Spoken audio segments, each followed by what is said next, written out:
Allergy season is in full swing, and the only thing worse than feeling under the weather is seeing your child or infant feeling unwell.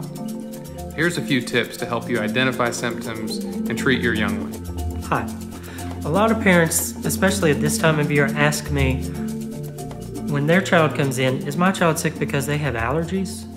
Or are they sick because they have something else? Do they have an infection? Do they have an upper respiratory infection? Or do they even have bronchitis?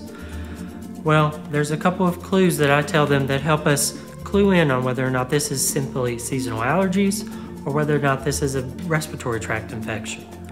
And some of the things that I use to help determine that are the presence or absence of a fever, whether or not there's runny, watery eyes, whether or not they're coughing or not, and what the secretions both from their nose and from that they're coughing up sound like. Some of the things, there are some clues that can help you determine that.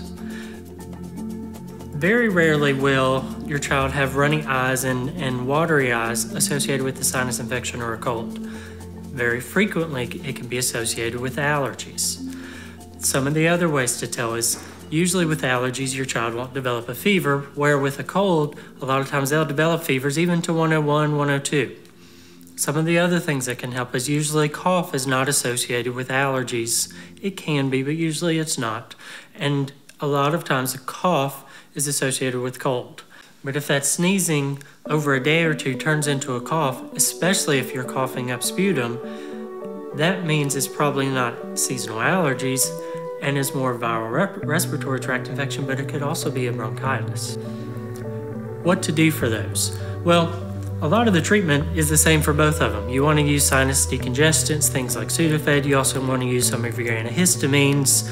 You can use Benadryl, although some of the problems with that is it can be sedating.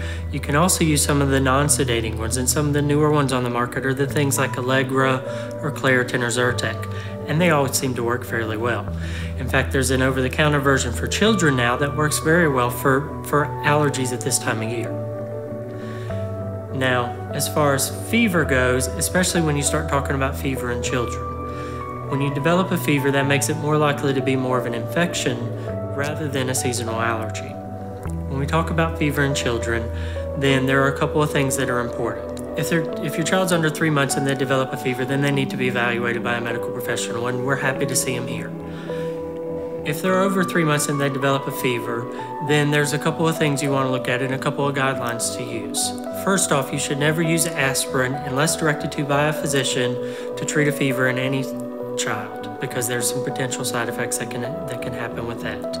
So the two medicines that are appropriate and that work well for children are Advil or ibuprofen and Tylenol or acetaminophen.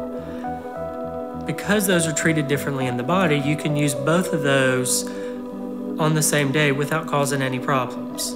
And both of them work fairly well to reduce a fever. For Advil, you can't dose it more than about every 6 hours, and for Tylenol, about the same, every 4 to 6 hours. Well, if you're a parent, I'm sure you've noticed that you give the Advil and the fever will come back at about 3.5 hours. Well, what are you supposed to do?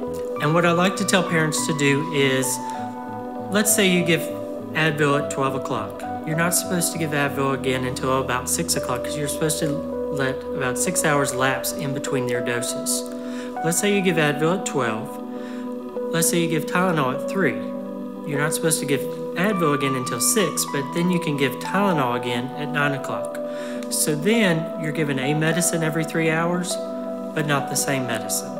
And because they're treated completely differently by the body and use two completely different pathways, your body does perfectly fine with that and you're not at risk of overdosing. Now you want to check with your healthcare provider about making sure that you're using the appropriate dosing based on your child's weight, and make sure you use that and dose it appropriately. But I'm sure you'll notice that as the fever comes down, your child will feel better. Controlling the fever is one of the first steps I take to getting them healthier and getting them feeling better faster.